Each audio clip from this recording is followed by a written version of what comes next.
In fashion fi aw minnu bɛ yen nɔ ko diɲɛ taabolo finikuraw modèles ka d'aw ye ayiwa aw sera aw seyɔrɔ la in fashion couture n'aw mago bɛ tissu kalalenw na walima n'a bɛ fɛ ka tissu kala a ye boli ka se joona joona Ismaël Ɲare fɛ yen nɔ. Ismaël Ɲare nalen no ni diɲɛ laban kalali kɛ machine kuraw de ye a n'a ka personnel de qualité minnu bɛ yen nɔ n'olu bɛ nin baara in kɛ ka ɲɛ. An sigiyɔrɔ bɛnnen no ACI 2000 kɔnɔna la Immeuble Concorde 1 n'ale tugulen no Air Côte d'Ivoire la Palais des Sports ani Place de la CAN ni ɲɔgɔn cɛ. Nɛgɛjuru sira o ye 63 ye 02 99 ani 99. In fashion k'aw ye togo ɲɛ. In fashion ni aw mago bɛ qualité la. In fashion ko k'aw bisimila kunnafoni gafew kɛnɛ kan.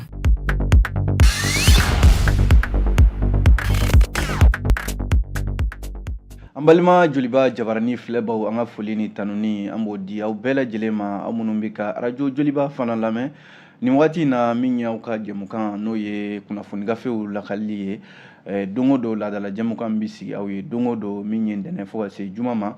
kunnafoni sɛbɛn kɔni mana fasiri ka ban limanaw a diyagoyalen bɛ anw kan an ka ɲini kɛnɛ in kan ka se ka gafe ninnu kɔnɔ kuma walawala aw ye bamanankan na a kun de ye jamanadenw bɛɛ lajɛlen bɛ se ka kunnafoni sɔrɔ u sigiyɔrɔ la sabu bamanankan mana fɔ mali kɔnɔ yan ka ban awa bɛɛ bɛ faamuya sɔrɔ o de la o kumana nin kɛnɛ in sigikun fanba yɛrɛ ye o de ye o kumana minnu bɛ k'an lajɛ bɔlɔlɔ fana sanfɛla la an tɛ ɲinɛ o kɔ radio joliba Bamako yan Segu Sikaso min ye Canal Plus fana sanfɛ 589 an bɛ aw bɛɛ lajɛlen fo a ka lamɛnni ko ɲuman na nin y'an sigilen kɛnɛ ka bi alamisa janvier kalo tile 25 san 2024 limanaw gafew bɔra gafe minnu bɛ an bolo kɔrɔ yan o bɛ tali kɛ le républicain min ye les échos ale bi yan l'essor bi yan le challenger ale fana bi yan an bɛna ninnu de lakale aw ye aw bɛ se ka faamuya sɔrɔ jamana kunnafoni la cogo min na o kumana an b'a daminɛ ni fasɛrɛdi sɛbɛn min ye an ko a ma ko le républicain fasɛrɛdi sɛbɛn in ka bi kunnafoniw la a y'a jira k'a fɔ ko min ye awa ni kunnafoni kɔni man di limanaw ne jateminɛ kɛ ko kangabakaw fɛ yen nɔ awa min ye damanda ye awa ni limanaw a jarala k'a fɔ malidenw caman de bɛ yen walima maa wɛrɛw yɛrɛ minnu bɛ taa awa sanubɔyɔrɔ la damanda la yen nɔ a jarala k'a fɔ kangaba ko dama de firila maaw ka yen nɔ a kɛra sababu ye a ka ca maa 60 ye minnu ni tora nin ko in na républicain ka bi kunnafoni la nka ko nin waleya min filɛ nin ye limanaw a jarala k'a fɔ juba tɛmɛnen janvier kalo tile 19 san 2024 na awa farafin sanubɔyɔrɔ ni u kama ko mine artisanal awa ale de binna damabɔlaw kan a kɛra yɔrɔ min na o ye kɔbada falada a bɛ kangaba mara de la ko nin bɛɛ bɛ kulukoro mara de kɔnɔna la républicain y'a jira k'a fɔ ale ye kunnafoni minnu sɔrɔ waleya in yɛrɛ kɛra yɔrɔ min na min ye a ka ca maa 50 walima maa 60 ye awa minnu ni tora nin ko in na fasiri ka kuma la a ko maa minnu ni bɔnɛna nin ko in na a cayara kosɛbɛ sabu limanaw a ye jamanaden bɛɛ lajɛlen misigi n'i y'a lajɛ min bɛ tali kɛ sigidala maa minnu bɛ nin yɔrɔ kofɔlen in na n'o ye kɔbada ye awa olu de fana y'u bolo fara ɲɔgɔn kan ka se ka mansibaw ɲini n'o ye bulldozɛriw ye walasa fure minnu bɛ yen ni olu tora awa nin wale in na n'o ye dama firila maa minnu kan awa ka se ka u sama ka bɔ dugukolo jukɔrɔ a jala k'a fɔ dama min firila nin ye limanaw dama in a fanga ka bon kosɛbɛ sabu min ye gabakuru belebelebaw ani bɔgɔ belebelebaw de firila maaw kan a yɔrɔ kofɔlen in na n'i y'a lajɛ communiqué dɔ yɛrɛ kɛra minisiriso min bɛ dugu jukɔrɔ nafoloko kunna ale kɔni ye tasibila kɛ ka ɲɛsin banbatɔ ninnu ma awa ka u somɔgɔw yɔrɔ ko ka tila ka layidu di k'a fɔ maa minnu ni tora nin ko in na awa ka se ka olu ɲini joona sabu hali sisan ayiwa ɲinini yɛrɛ bɛ sen na a ko siratigɛ la ni jateminɛ kɛ protection civile maa minnu bɛ a yɔrɔ kofɔlen ninnu na n'o y'an ka lakanabaw ye olu bɛ ɲinini la walasa ayiwa maa minnu ni tora n'olu bɛ ayiwa dama firilaw kan u ka se ka bɔ ayiwa dugumakolo jukɔrɔ n'i y'a lajɛ minisiriso in ye chambre des mines ale yɛrɛ ye ciden kɛrɛnkɛrɛnnen dɔw bila ka taa a yɔrɔ la yen walasa ka t'u ɲɛda walejugu min kɛra nin ye n'i y'a lajɛ o de cogoya la minisiri yɛrɛ kɔni ye wele bila maa même sigida la yen nɔ maa maa bɛ a yɔrɔ kofɔlen in na awa u ka se ka ayiwa baaraw bɛ taa ni sariya minnu ye u ka se ka o sariyaw bonya n'o ye awa damanda sariyaw ye n'i ye jateminɛ kɛ républicain ko ale yɛrɛ ye kunnafoniw ɲini sira wɛrɛ fɛ kununko araba janvier kalo tile 24 a jala k'a fɔ ko fédération nationale des orpailleurs du Mali n'o ye ayiwa damanda maaw ka tɔn ye o ɲɛmɔgɔ n'o ye a secrétaire général Seydou Keita ani secrétaire administratif Seydou Keita a n'a ɲɛmɔgɔ Birahima Traoré olu bɛɛ lajɛlen kɔni ye ayiwa nin ko in kɔn kosɛbɛ sabu wale don min ma bɛn fiyefiyewu ko wale in kɛra waati min na o y'a sɔrɔ olu yɛrɛ bɛ yen nɔ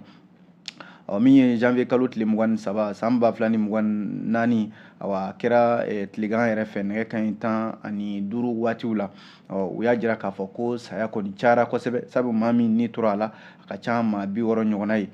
ko malidenw b'a la maa minnu fana bɛ jamana wɛrɛw la olu denw bɛ a ko hukumu kɔnɔna la o la fédération n'o ye damabɔlaw ye olu ka nin fédération in o y'a jira k'a fɔ Birahima Traoré a ka ɲɛfɔli la k'u bɛ wele bila jamana faamaw ma damanda ko fɛn fɛn bɛ yen nɔ u ka se k'a lajɛ u ka sariya don a kow la sabu nin n'a ɲɔgɔnna waleya de bɛ kɛ kuma bɛɛ damandaw la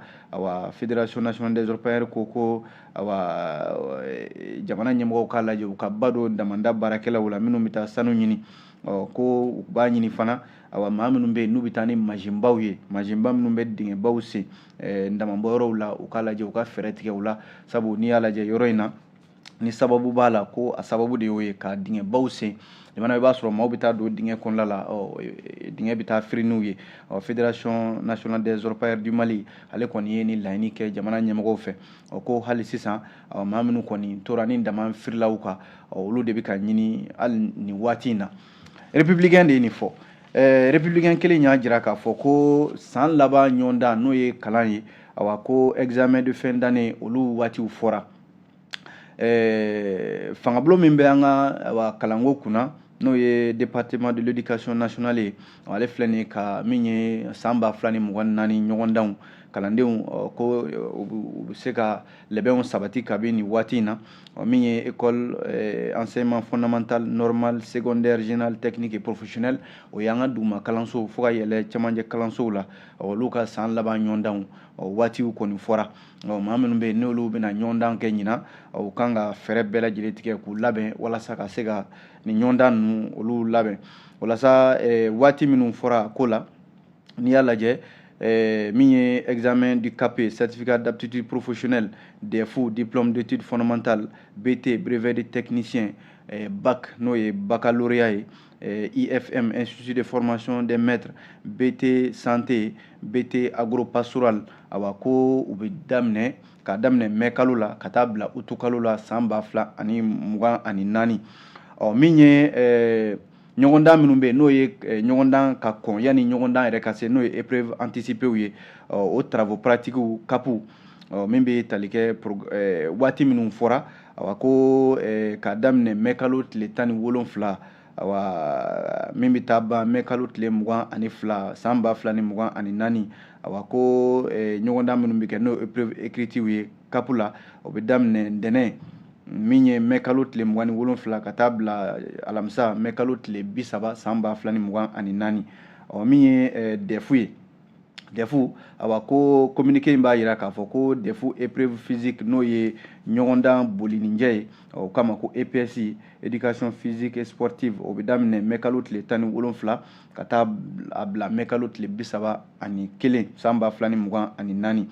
min ye épreuve écrite o DEFU de ko don o fana bɛ daminɛ juin kalo tile 3 ka taa kuncɛ juin kalo tile 5 san 2024 min bɛ ɲɔgɔndanna minnu bɛ BT la BT olu ka épreuve anticipée n'o ye ɲɔgɔndan minnu bɛ kɔn ka kɛ ko waati minnu ko fɔra o la o b'a daminɛ juin kalo tile 3 ka taa bila juin kalo tile 8 san 2024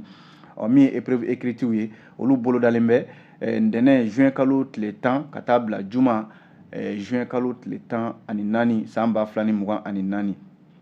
o mana bɔ yen min ye baccalauréat ye baccalauréat épreuve anticipée ko bɛ daminɛ juin kalo tile 20 ka taa bila a tile 21 san 2024 min ye épreuve écriture ye n'o ye baccalauréat yɛrɛ ka taa sigi kilasi kɔnɔ ka ɲɔgɔndan kɛ o bɛ daminɛ juin kalo tile 24 ntɛnɛn ka taa kuncɛ alamisa juin kalo tile 27 san 2024 o mana bɔ yen nɔ min ye bac technique ye professionnel ko bac général o fana bɛ kɛ waati kelen ninnu na min bɛ tali kɛ IFM épreuve anticipée EPS o bɛ daminɛ juin kalo tile 11 ka taa kuncɛ juin kalo tile 15 san 2024 épreuve orale et pratique o bɛ daminɛ juin kalo tile 19 ka taa kuncɛ juin kalo tile 22 san 2024 na limana o mana bɔ yen nɔ min bɛ waati minnu kɔfara n'o ye programme ye ko épreuve écrite minnu bɛ BT la BT santé o bɛ daminɛ ntɛnɛn juillet kalo tile 8 ka taa kuncɛ juma juillet kalo tile 12 min ye épreuve pratique minnu fana bɛ yen ni o ye BT o bɛ daminɛ ntɛnɛn juillet kalo tile 15 ka taa kuncɛ juma juillet kalo tile 31 san 2024 min ye ntɛnɛn ye utu kalo tile 26 ka taa kuncɛ juma utu kalo tile 30 o ye épreuve pratique ye n'o ye BT ye limanaw min ye fasiri ye le républicain Adama B Fofana ale de nin kɛ bi o kumana ɲɔgɔndannaw ko k'u hakili to nin na aw bonya bi ni kunnafoni na.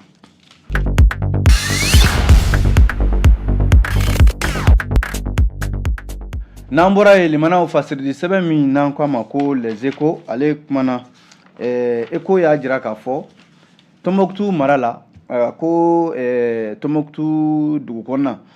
ko marifaba minnu bɛ n'o ye mugu belebeleba ninnu ye n'u k'a ma ko obus ko tarata tɛmɛnen janvier kalo tile 23 san 2024 na communiqué dɔ min kɛra état major général des armées o ye Mali finitigiw ka ɲɛmayaso ye ko état major général des armées ale ye bataki kɛ k'a jira k'a fɔ ko jatigɛ wale tigilamaw ne ye terrorisiw ye ko u filɛ nin ye ka marifa belebeleba ninnu n'o ye obus mugu belebeleba ninnu ye k'u ci ka a keru Tombouctou ale mara kɔnɔna la état major ka bataki la ko maa kɔni ni ma to nin na wa min ye bolofɛn fana ye o ma tiɲɛ a ko siratigɛ la min ye mugu ninnu ye mugu 3 ɲɔgɔnna o de filila Tombouctou ale dugu kɔnɔna la fila bɛ yen o filila Tombouctou kan min n'o ye Mɔku ka kan ye fila filila o yɔrɔ kofɔlen in na i n'a fɔ communiqué in b'a sɛbɛntiya cogo min na ko min ye 3 ɲɔgɔnna ye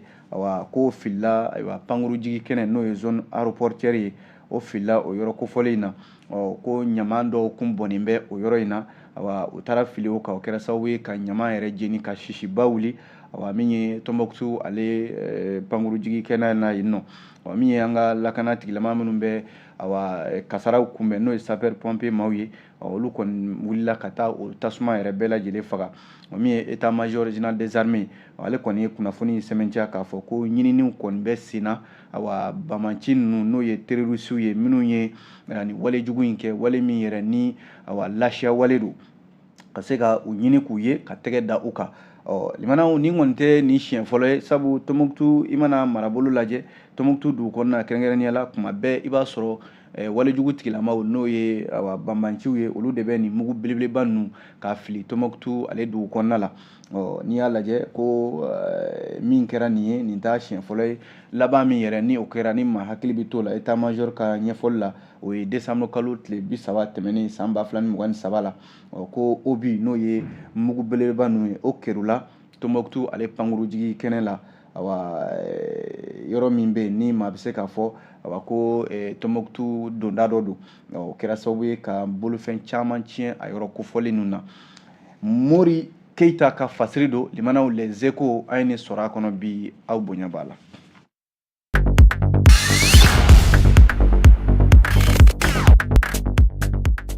N'an bɔra ye limanaw fasirili sɛbɛn min n'an ko a ma ko l'essor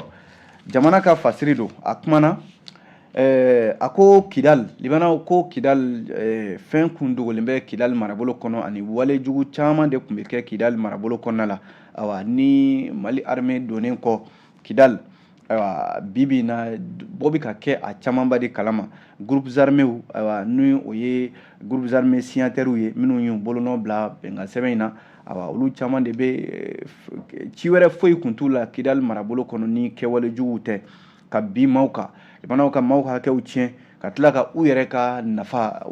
fɛn fɛn bɛ ɲini ayiwa olu de bɛ kɛlɛ la k'o ɲini ayiwa n'i y'a lajɛ min ye fasiri n'o ye lesɔr ye a ko bɔ kɛra nin kalama waati min na Mali finitigiw n'o ye armée ye olu sera ka Kidal marabolo minɛ ayiwa novembre kalo tile 14 tarata ayiwa san 2023 tɛmɛnen na kunnafoni minnu yɛrɛ sɔrɔla ko groupes armés ninnu ayiwa olu kun kɛlen bɛ ka hali ciden kɛrɛnkɛrɛnnenw n'o ye commission de gestion dɔw ye olu kun bɛ wuli ka ayiwa wariw minɛ u yɛrɛ tɔgɔ la jamana ka soba minnu bɛ yen ayiwa i n'a fɔ misalila u ye direction de l'élevage ale t'a tɔgɔ ma u kun kɛlen bɛ k'o yɔrɔ in yɛrɛ yɛlɛma k'o kɛ jagokɛyɔrɔ ye ka bureau bɛɛ lajɛlen dilan yen jamanaw ka yɔrɔw bɛɛ lajɛlen tila u ka nafasɔrɔ siraw bɛɛ lajɛlen kun bɛ bɔ o yɔrɔ kofɔlen in na lesɔrɔ ka ɲɛfɔli la forces armées maliennes fama ayiwa olu kɔni ye ayiwa kɛlɛ de kɛ Kidal limanaw Kidal min bɛ tali kɛ san 10 kɔ o minɛnen kun minɛ bɛɛ ninnu fɛ n'i y'a lajɛ tarata novembre kalo tile 14 san 2023 in na Mali finitigiw sera k'u tɛgɛ da ni marabolo in kan ni ayiwa jigisigi bɛɛ lajɛlen ye sabu ayiwa Kidalikaw caman de kun jɔrɔlen bɛ o kun bɛ Kidal nka limanaw Kidalikaw kun t'u yɛrɛ bolo Kidalikaw kɔni kun bɛ Kidal nka ayiwa n'i y'a mɛn k'a fɔ jamana ka ayiwa marabolo bɛ yen a bɛ maa wɛrɛ bolo ayiwa a dugudenw fana bɛ maa wɛrɛ bolo ko Kidal kun bɛ o cogoya de la nka kabi armée donna o kɛra nisɔndiya ye o kɛra jigisigi ye bibi na ayiwa min ye taa ni ka segin ye o nɔgɔyara nin dugu in kɔnɔna la armée donnen kɔfɛ nka limanaw armée donnen kɔfɛ bɔ de nana kɛ fɛn caman kalama minnu kun dogolen bɛ Kidal n'i y'a lajɛ ko réseau ba dɔ n'o ye jɛkuluw ye minnu kun tɛ ɲuman yɛrɛ kɛ fiyewu Kidal marabolo kɔnɔna la yen a jala k'a fɔ Kidal dugukolo mumɛ bɛɛ lajɛlen ayiwa sɔrɔ fɛn fɛn bɛ kɛ yen ayiwa a politiko nasiraw ani ayiwa jago nasiraw la hali finitigiya baara ayiwa ni maa kofɔlen n'o ye groupe signataires ye olu de kun bɛ nin baara ninnu kɛ n'i y'a lajɛ caman kun bɛ yen nɔ minnu yɛrɛ bolonɔ bɛ bɛnkan sɛbɛn in na bɛnkan sɛbɛn min bolonɔ bilala Mali la yan n'o ye accord pour la paix et la réconciliation issue du processus d'Alger u caman bɛ yen u y'u bolonɔ bila bɛnkan sɛbɛn na k'a fɔ bɛn ka na Mali la nka limanaw ninnu kun bɛ dogodogonin dogo ko wɛrɛ la Kidal marabolo kɔnɔ u yɛrɛ ka nafa Kidalikaw k'u tɔɔrɔ ka fɛn caman minɛ u la se yɛrɛ min t'u ye k'o bɔsi u la n'i y'a lajɛ kabi armée donna Kidal ayiwa bɔ kɛra fɛn fɛn kalama limanaw n'a dara kɛnɛ kan bi fasiri kɛmɛ k'i da don a la n'i y'a lajɛ ko hali jamana ka cakɛda minnu bɛ yen jamana kun kelen bɛ ka courant min di Kidal hali jamana kun kelen bɛ ka ayiwa ji bɔndɔ minnu n'o ye château d'eau ye k'o sigi Kidal marabolo kɔnɔ nin bɛɛ kun ye groupes armés ka nafasɔrɔ siraw ye u b'a ta u b'a feere ayiwa Kidalikaw ma k'a wari minɛ ka tila ka hali u yɛrɛ ka sow jamanaw ka sow dilanlen bɛ u yɛrɛ dalen b'o kɔnɔ lafiya la yen nɔ wa hali bagan minnu bɛ yen n'o ye kungo kɔnɔ baganw ye o maralen bɛ u bolo u ka so i b'a sɔrɔ u bɛ ji bɔndɔw bila u yɛrɛ ka so maaw bɛ taa o ji san ani courant min bɛ yen n'o bɛ di maaw ma u bɛ courant in ta k'a suɲɛ k'a feere maaw ma k'a fɔ ayiwa olu de ye yɔrɔtigiw ye fɛn fɛn mana kɛ a bɛɛ bɛ bɔ olu de la limanaw yɔrɔ jamana kɔni kun ka foyi tɛ Kidal mara kan n'a kun fɔra k'a fɔ Kidal tɛ Mali bolo limanaw n'a ɲɔgɔnna waleyaw olu de kun bɛ senna ayiwa nin dugu in kɔnɔna la n'i y'a lajɛ Kidalika dɔw yɛrɛ ye seereya di nin ko in na ko groupe électrogène dɔw waati dɔ la o dira Kidalikaw ma k'u ka courant di u ma nka ko ɲɛmɔgɔ dɔw bɛ yen olu yɛrɛ k'u kun b'a diyagoya de a ka fɔ olu ma ko chef minnu bɛ yen ni ayiwa baara foyi t'u la u ka hami yɔrɔ kuma min kun b'u da n'u ɲininkara kuma bɛɛ u b'a fɔ ko Kidalikaw olu ka hɛrɛ an'u ka nafa o de ye olu ka hami ko nka limanaw n'i y'a lajɛ ko in n'i y'a sen k'a lajɛ bi bɔ kɛra tiɲɛ min kalama o de ye k'a fɔ u bɛ min fɔ limanaw kuma in b'u da de la nka kɛwale tɛ wa a tɛ u dusukun fana na sabu ko fɛn fɛn ye buna hadamadenya taabolo ye ka courant sɔrɔ ka ji sɔrɔ ka basigi sɔrɔ i sigiyɔrɔ la ayiwa nin groupes armés terroristes ninnu signataires minnu bolonɔ bɛ bɛnkan sɛbɛn na ayiwa olu de kun kɛlen bɛ ka ayiwa daga sigi Kidalikaw da la fɛn fɛn bɛ yen ni o bɛ Kidalikaw tɔɔrɔ u kun bɛ o baara de la nka olu yɛrɛ ka lafiya awa u kun bɛ o de ɲini ka ɲɛsin u yɛrɛ ma n'i y'a lajɛ limanaw baara o baara bɛ yen n'o bɛ kɛ sababu ye ka ayiwa u yɛrɛ ka nafa sigi jamana ka sira o sira bɛ yen hali dɛmɛ minnu bɛ yen n'o bɛ ta ka ɲɛsin kidalikaw ma ni maaw hakili b'a la bana min bɛ yen ni awa a ye diɲɛ bɛɛ lajɛlen tɔɔrɔ n'o ye coronavirus ye dɔw kama covid-19 yɔrɔ a waati dɔ la jamana ye nafolo camanba de bɔ ka di ka se ka bana in kunbɛn a waati la awa dɛmɛ caman taara Kidali marabolo kɔnɔna la ka di ni groupes armés terroristes ninnu ma ko ka awa Kidali marabolo dɛmɛ n'a ye nka nafolo misigini limanaw u y'a bɛɛ lajɛlen ta k'a ɲɛsin u yɛrɛ ma jamana ka yɔrɔ minnu bɛ yen n'o ye bâtiment administratifs ye direction de l'élevage misali la limanaw u y'o yɛlɛma k'o kɛ jagokɛyɔrɔ ye ka bureau sigi ye u ka baara bɛ kɛ yɔrɔ minnu na ka yɔrɔw tila ka jɛkulu sigi a ko la n'o ye commission de gestion ye minnu bɛ yen u yɛrɛ ka cidenw olu de bɛ o nafa bɔ awa nafa bɛɛ lajɛlen bi ɲɛsin olu de ma hali u yɛrɛ tun kɛn bɛ ka kɛnyɛrɛye cakɛda dɔw sigi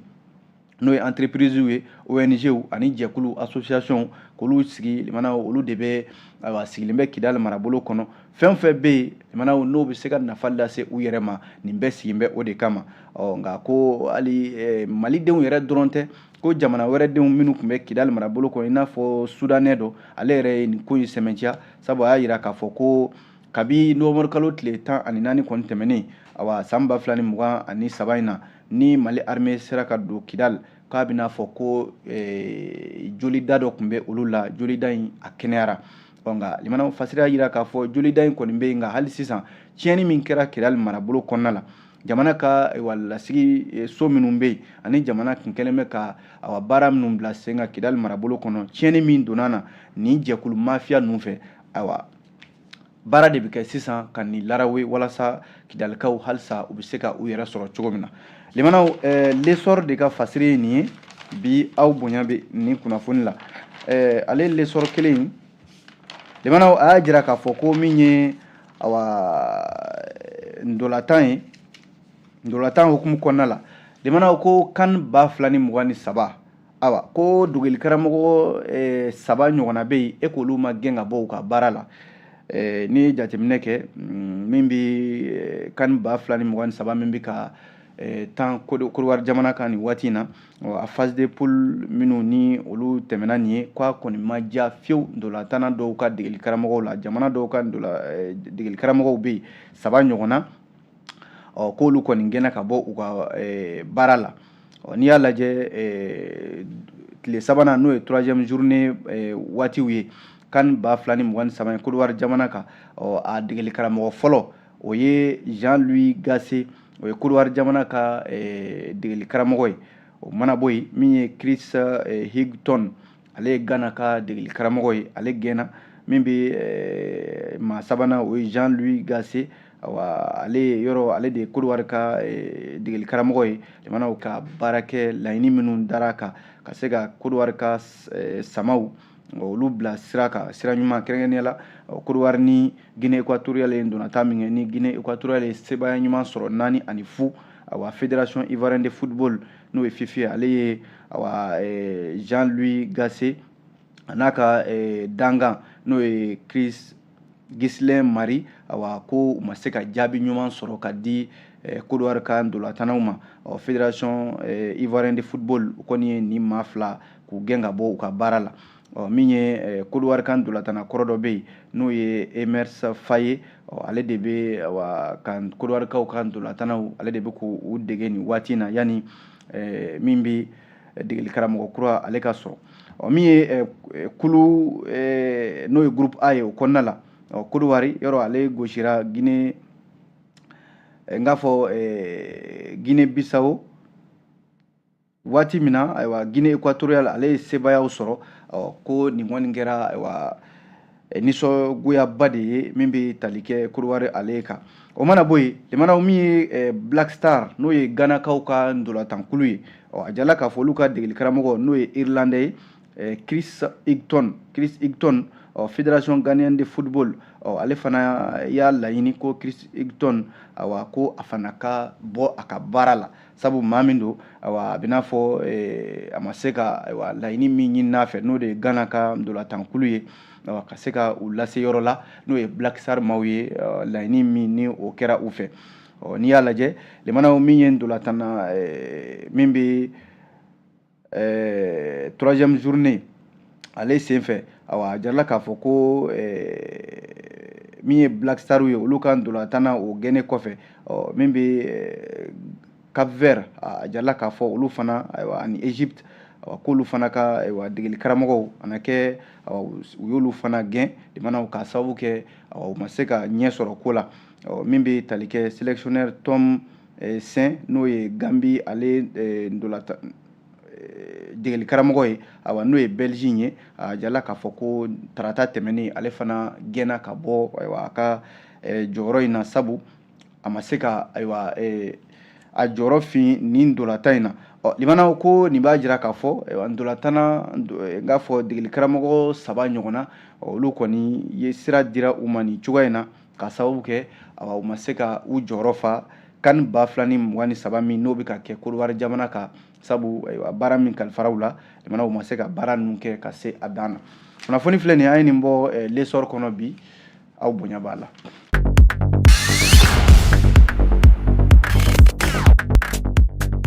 limanaw an b'a kuncɛ ni fasiridi sɛbɛn min n'an ko a ma ko le challenger limanaw challenger y'a jira k'a fɔ ko Bamako yan ko Bamako dugu kɔnɔna kɔni bi na min ye gɔngɔ ye n'o ye poussière ye o de kɛn bɛ maaw taala ye bi i tɛ se ka Bamako dugu kɔnɔna kɔni minɛ bi limanaw ni gɔngɔ i ma o sama fo ka t'o yɛlɛma k'o kɛ bana ye a jarala k'a fɔ ko bi na siraba minnu bɛ Bamako dugu kɔnɔna cɛci siraba ninnu caman de bɛ yen u falen bɛ bɔgɔ walima cɛncɛn na i tɛ se ka siraba foyi minɛ Bamako yan bi k'a fɔ ko Mali faaba n'o ye Bamako ye k'a fɔ ko i tɛ min ye poussière ye n'o ye gɔngɔ ye k'o sama ko nin de ye jateminɛba ye bi jateminɛ min maa bɛ yen k'e bɛ siraba matarafa i ɲɛ bɛ nin na ko sango waati min na ni baara wuli waatiw don maaw bɛ taa baara la waati minnu na limanaw o de i b'a jateminɛ o waatiw de la limanaw ni dun ye jateminɛ kɛ bana caman bɛ yen min bɛ sɔrɔ fiɲɛ fɛ ko nin gɔngɔ in a bɛ sɔrɔ o de la k'a bɛna fɔ ko cakɛda minnu bɛ yen n'o ye GIE ye minnu sigilen bɛ ka nin baara in n'o ye goudron furali walima siraba ninnu ka jɛya a bɛna fɔ olu yɛrɛ ka baara limanaw baara in a tilan bɛ u la nin waati in na ko fɛɛrɛw kɔni a bɛna fɔ o tɛ ka sɔrɔ sabu don o don i b'a fɔ ko dɔ de bɛ fara nin waleya ninnu kan o kumana ko a jalaki a bɛ ben jɔn de kan limanaw an bɔra ka farikolo ɲɛnajɛ min fɔ sisan an b'a kuncɛ ni min ye o ye CAN Total Energy 2023 Mali samata sɛgɛw ko olu ni Burkina Faso n'o ye étalon ye olu bɛna ɲɔgɔn sɔrɔ Mali samata sɛgɛw kulu min n'o ye poule E ye an kɔni an bɔra ni kuru 5 ye an bɛ ɲɛmɔgɔya yɛrɛ la nin kulu in kɔnɔna la ko min ye 8e de finale ye a jarala k'a fɔ janvier kalo tile 30 tarata natɔ in na san 2024 ani Burkina Faso étalon du Burkina Faso an kan ka ɲɔgɔn sɔrɔ stade Amadou Gon Kulibali la ko min ye an ka degeli karamɔgɔ ye n'o ye Eric Sekou Chel k'ale kɔni kɛn bɛ ka layidu ta ko a na kɛ ndolantan jijalen ye ani Burkina Faso ni ɲɔgɔn cɛ limanaw ko nka kulu kelen in kɔnɔna la n'o ye an ka kulu ye min ye Tunisie ale kɔni bɔra tulon na nka Namibi ko ale sera ka se sɔrɔ ale bɛ taa 8e de finale la Namibi min yɛrɛ limanaw ni y'a siɲɛ fɔlɔ ye a ka taa nin kɛnɛ in kan n'o ye 8e de finale min ye Algérie ye a jarala k'a fɔ yen fana ko u ka supporters n'o y'u ka senkɔrɔma dondobaw ye a na kɛ olu ni Algérie u ka degeli karamɔgɔw u fɔra ɲɔgɔn kɔ u ka dunanjigi so dɔ la ko Algérie degeli karamɔgɔ sabu ko a tara ka na baara min fana kama a na kɛ n k'a fɔ degeli karamɔgɔ in ani supporters n'o ye senkɔrɔma dondobaw ye Fenech de l'Algérie u fɔra ɲɔgɔn kɔ hôtel dɔ kɔnɔna la fo kɛra sababu ye u ka fédération ɲɛma ale nana kuma u fɛ min ye degeli karamɔgɔ ye n'o ye Jamel Belmadi ye ko dɔgɔyalima fasugu bɛɛ lajɛlen bɛ u y'o tɔ ka ɲɛsin a ma dɔwɛrɛ tɛ ko a ka bɔ n k'a fɔ degeli karamɔgɔya la min ye Côte d'Ivoire ye u ka degeli karamɔgɔ n'o ye Jean-Louis Gasset ko ale gɛnna ka bɔ Côte d'Ivoire ale ka degeli karamɔgɔya la i n'a fɔ an y'a fɔ fasiri tɔw kɔnɔna la cogo min na ko ndolantan tɔ kɔni a bɛ kɛ nin kɔ a n'a ka danga n'o ye n'a fɔ a n'a a ka danga maa min bɛ yen sisan n'o bɛ bila éléphant kunna o ye Emers Faye walasa ka se ka ayiwa ntolantan tɔ kɛ limanaw challenger an ye nin sɔrɔ a kɔnɔ o tuma an b'a bila yan ni ala sɔnna sini gafe kuraw mana bɔ an b'i ye kɛnɛ in kan k'u lakali aw ye an b'a fɔ a k'an bɛn waati wɛrɛ. nin kun ye kunnafoni gafew ye ni infation ka dɛmɛ ye an sigiyɔrɔ bɛnnen no ACI 2000 kɔnɔna la immeuble Concorde 1 n'ale tugulen no Air Côte d'Ivoire la Palais des Sports ani Place de la CAN ni ɲɔgɔn cɛ nɛgɛjuru sira o ye 63 ye 02 99 ani 99 infation k'aw ye togo ɲɛ infation ni aw mago bɛ qualité la